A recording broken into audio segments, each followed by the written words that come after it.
Some deaths happen quietly. They pass through hospital corridors, fade into paperwork, and disappear into statistics. George Floyd's death did not. It unfolded in public, on a city street, under a summer sky, and in front of a camera that never blinked. On May 25, 2020, in Minneapolis, Minnesota, a man was pinned to the pavement by a police officer's knee. His hands were cuffed behind his back. His face was pressed against the asphalt, and from his mouth came words that were not shouted, but strained, the sound of air running out. "I can't breathe," he said it once, then again, and when his voice grew weaker, the world leaned closer, because what was happening did not look like a struggle. It looked like a slow ending. 9 minutes. That was how long the restraint lasted. 9 minutes in which George Floyd spoke. 9 minutes in which bystanders begged. 9 minutes in which another human being was slowly disappearing. By the time an ambulance arrived, George Floyd was not speaking anymore. By the time he reached the hospital, he was already gone. And by the time the first official statement was released, what had happened had already escaped the control of the system meant to explain it, because someone had filmed it. And once something is seen, it cannot be unseen. Before he became a headline, George Perry Floyd Jr. was a man trying to live. He was 46 years old. Originally from Houston, Texas, he had grown up in the CUNY Homes public housing complex, an area known for hardship, but also community. He was tall, gentle-spoken, and deeply religious. Friends remembered him as someone who tried to de-escalate conflict, not create it. Someone who prayed with people. Someone who talked about starting over. George had moved to Minneapolis in 2014, part of a wave of men who left Texas for warehouse and security work.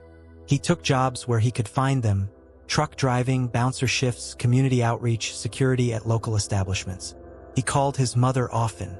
After she died, people close to him said something changed. He talked about faith more, about being better, about not wasting what time he had left. On May 25, 2020, George Floyd did not wake up knowing he would die. He did not say goodbye. He did not make arrangements. He put on clothes. He went outside. He walked into a neighborhood convenience store.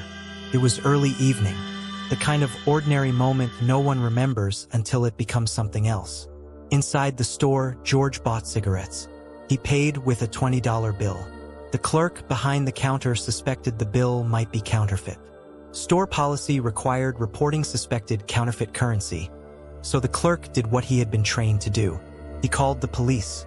The call was logged as a nonviolent incident. No weapons, no threats, no emergency, just a suspicion. Nothing that suggested anyone would die. Officers reached the scene a few minutes later. Their body cameras were already recording. They found George Floyd sitting in the driver's seat of a parked SUV. He was alone. He was not attempting to leave. He did not have a weapon. What happened next would later be described as standard procedure. But what the footage showed was something far less controlled. An officer approached the driver's side window with his gun already drawn. He ordered George Floyd to show his hands. George complied. The officer told him to step out of the vehicle. George did. Within moments, he was handcuffed. From the beginning, George Floyd appeared distressed.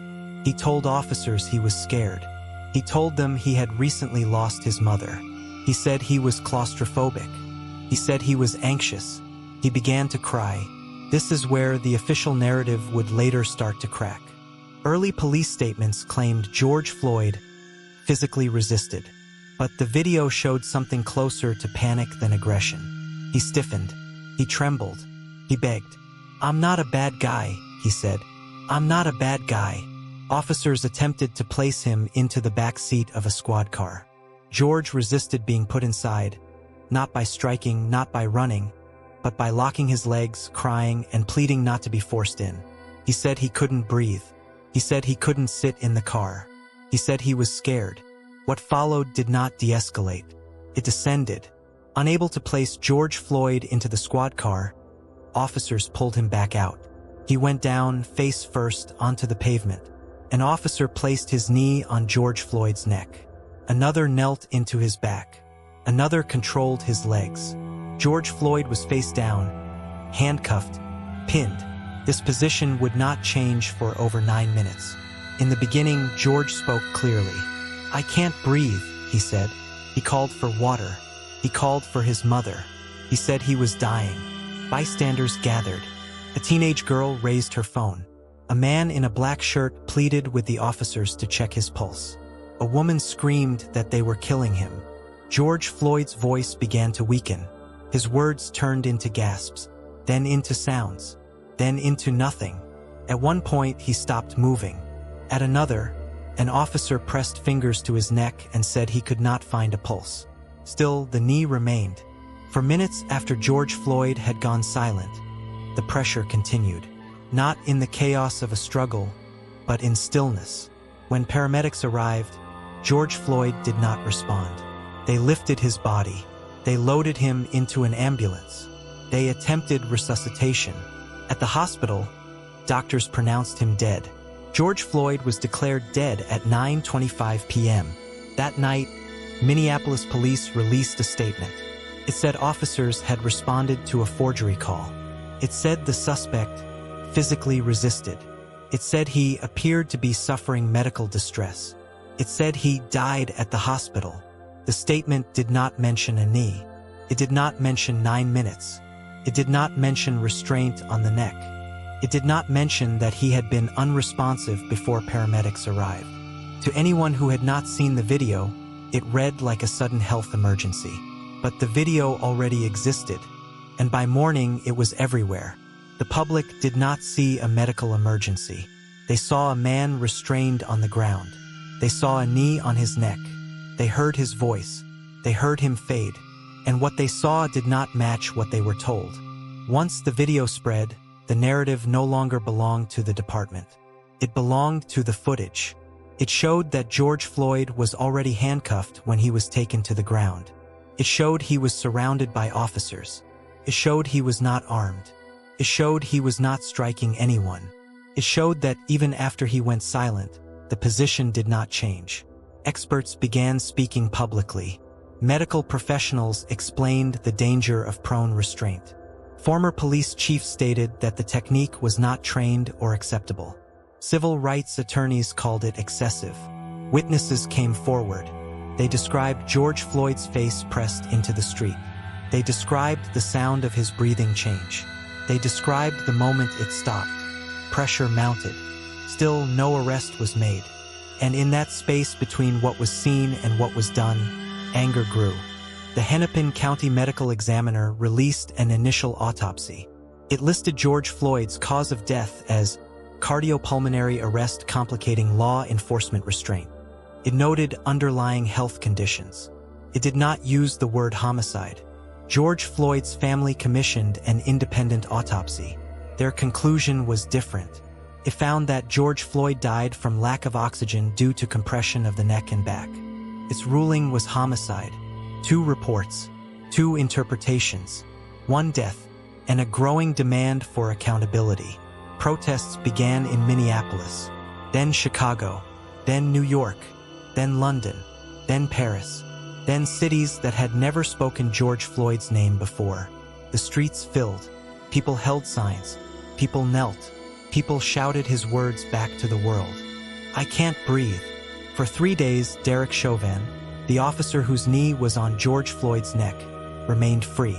Then, on May 29th, he was arrested, charged with third-degree murder and manslaughter.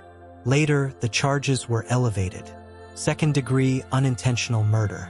The other officers were charged with aiding and abetting. The system that had spoken first was now forced to answer. In March 2021, the trial of Derek Chauvin began. The courtroom heard George Floyd's final moments. They saw the video from multiple angles. They watched it slow down. They heard it frame by frame, breath by breath. Witnesses testified that George Floyd was unresponsive long before the restraint ended. Police trainers testified that the force used violated department policy. Medical experts testified that the cause of death was oxygen deprivation.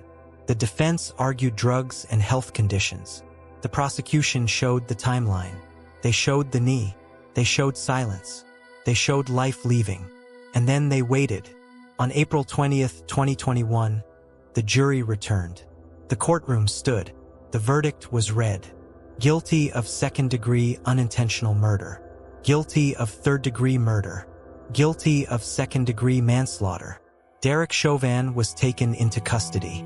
The man who never lifted his knee was now standing, and he was being led away. George Floyd did not become history because of who he was. He became history because of what happened to him, because it was seen, because it was recorded, because it could not be rewritten. Sometimes justice arrives decades later. Sometimes it never arrives at all. But this time, the truth was already there when the world finally looked. And it could not be moved. Stories like this only matter if they are heard. If you believe the truth deserves witnesses, hit the like button, subscribe to Silent Evidence, True Crime Odyssey, and comment below with your thoughts. Your engagement helps these stories reach further than silence ever could. Thank you for watching.